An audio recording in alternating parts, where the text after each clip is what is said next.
There is a pattern in history that repeats with the precision of a mathematical formula, invisible to those living inside it, undeniable to those who study its scars. 3 times in the last 5 centuries, the most powerful empires on Earth, economies that seemed eternal, systems that appeared unshakable, collapsed not from external invasion, but from internal rot so deep that when the surface finally cracked, the entire structure disintegrated in months. And right now, the world is following the exact same sequence, step by step, moving through stages that have already been written, already been lived, already ended in ruin. This is not speculation. This is not theory. This is historical fact. And the mechanism does not care whether you believe in it or not. It moves forward regardless, because the forces that drive collapse are not political or ideological. They are mathematical, psychological, structural, and they obey laws older than any government. The pattern begins the same way every time, with arrogance, with overexpansion, with the illusion that this time is different, that the rules have changed, that the old warnings no longer apply. But they always apply. They apply because human nature does not evolve, because systems built on debt and denial follow trajectories that cannot be altered once certain thresholds are crossed, because the mathematics of leverage and the psychology of crowds converge in ways that make collapse not a possibility, but a certainty. The Spanish Empire in the 16th and 17th centuries was the most powerful force the world had ever seen, controlling territories across 4 continents, extracting unimaginable wealth from the Americas, dominating global trade routes, commanding the largest navy, the most feared military machine of its age.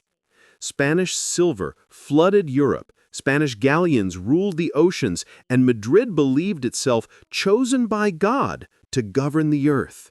The aristocracy lived in palaces that dazzled visitors from every corner of the known world. The court consumed luxuries that seemed infinite, and no one, not the king, not the ministers, not the merchants, could imagine a future where Spain was not the center of everything.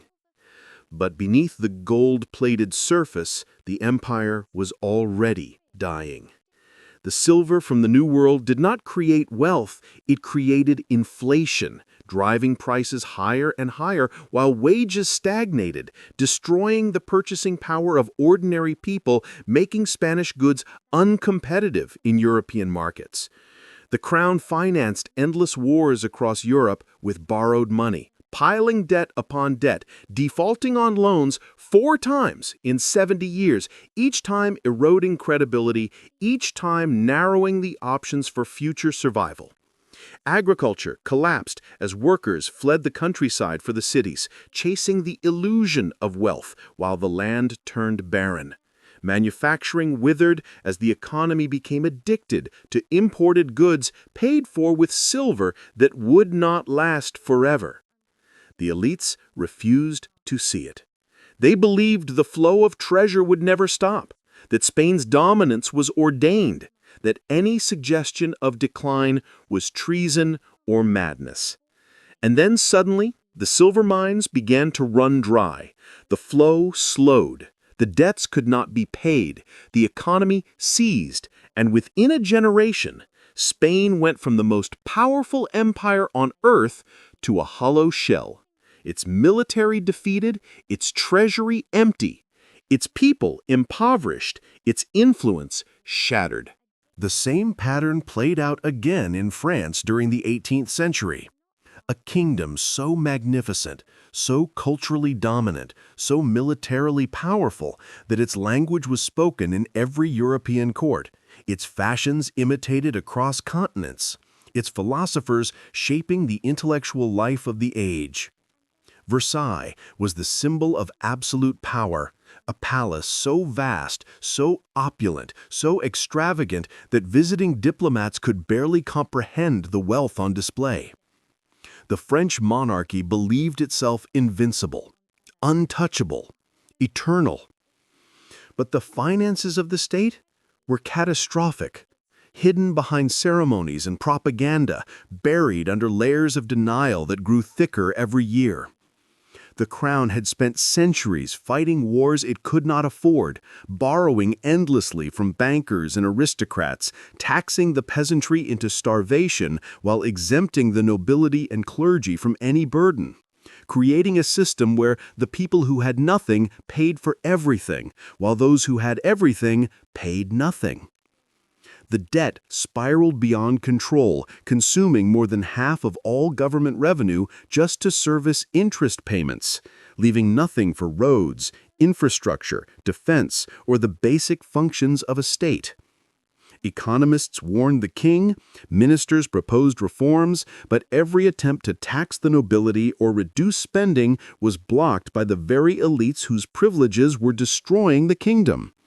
Bread prices soared, famine spread, riots erupted in the cities, and still the court at Versailles danced, spent, celebrated, utterly convinced that the crisis would pass, that the old order would endure, that nothing fundamental would change.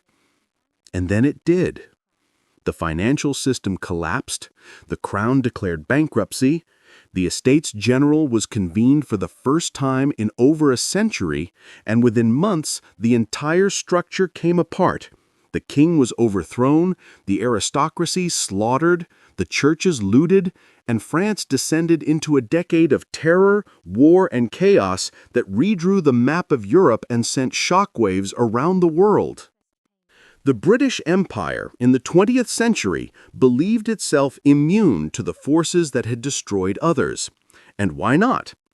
It had endured for 3 centuries, ruled a quarter of the Earth's surface, commanded the seas, dominated global finance, shaped the modern world in its image. London was the center of international banking, the pound sterling was the global reserve currency, British institutions were copied everywhere, and the empire's leaders spoke with confidence about ruling for another 1,000 years. But the rot had already set in. Hidden by the enormity of the system, masked by propaganda and institutional inertia. 2 world wars drained the treasury, turned Britain from the world's largest creditor to its largest debtor, transferred financial dominance to the United States, shattered the illusion of invincibility. The colonies that had generated wealth for centuries began demanding independence, and the cost of holding them exceeded the profit they produced. The pound weakened year after year, devalued again and again until it was no longer the anchor of global trade, but a symbol of decline. Industries that had once led the world became uncompetitive, shipbuilding collapsed, manufacturing moved abroad, unemployment surged, and the government borrowed to maintain social programs it could no longer afford.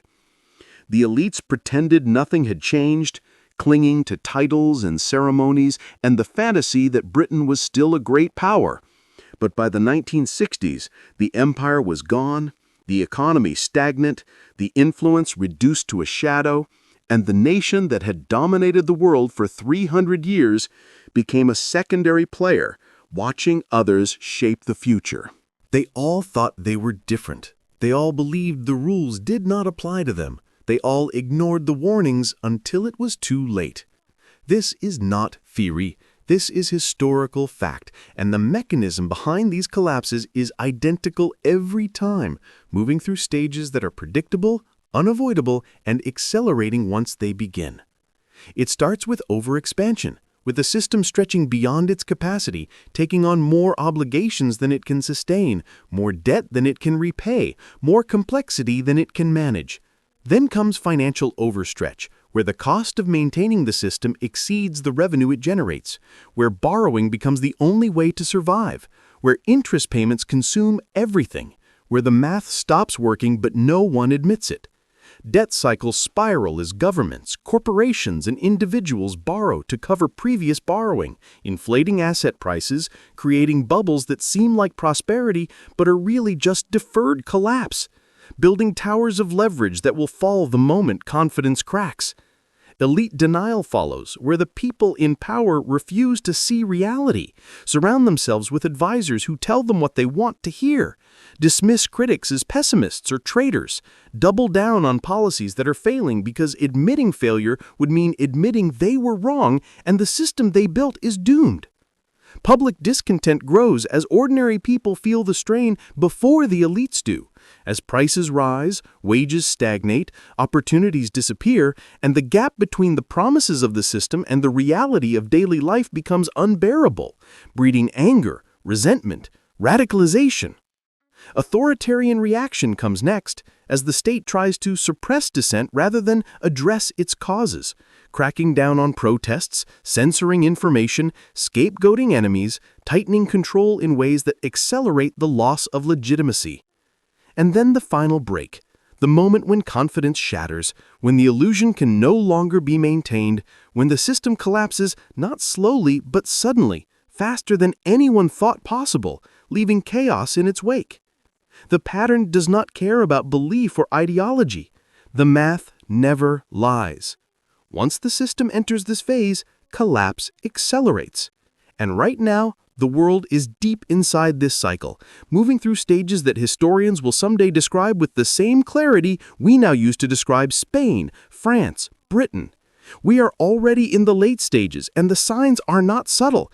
They are everywhere, screaming at anyone willing to look, but the majority refuses because the alternative is too terrifying to accept.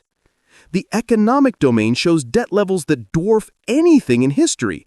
Government debt exceeding 100% of GDP in every major economy, corporate debt at record highs, household debt crushing the middle class. Total global debt approaching $300 trillion, a sum so large it can never be repaid, only rolled over, refinanced, inflated away.